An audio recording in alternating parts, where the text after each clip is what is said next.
میری نظم خواجہ سرا۔ میرے خدایا اے میرے مالک، اے اس جہاں کے عظیم خالق، مجھے بنایا ہے مرد تو نے، میں تیرا آدم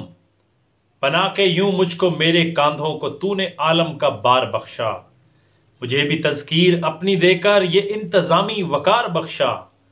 اور دوسری جانب ہے حوا، ماں بہن بیٹی یا بیوی، ہر ایک طرح سے بطور عزت وہ صنف نازک وہ جنس عورت، یہ مرد و عورت یہ تیرے نائب کہ جن کی تسخیر میں یہ باقی تمام تیری تخلیقات ہیں، یہ اشرف المخلوقات ہیں۔ مگر خدایا میں سوچتا ہوں ان کی روحوں کا کیا ہے عالم، کیا قیامت ہے ان کا یہ غم،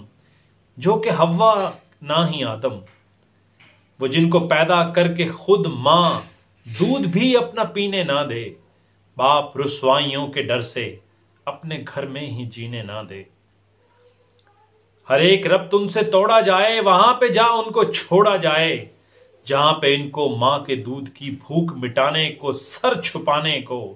تیری اس تخلیق کی کمی کو مٹایا جائے، تیرے اس آدم کی وحشتوں کو خراج دینے ان کو حوا بنایا جائے، نچایا جائے، ہر ایک ستم ان پہ ڈھایا جائے۔ خدایا ان کی محروم آنکھیں، سسکتی روحیں، درون دل یہ سلگتی آہوں پہ دائمی سوالات ہیں، کیا ہم بھی اشرف المخلوقات ہیں؟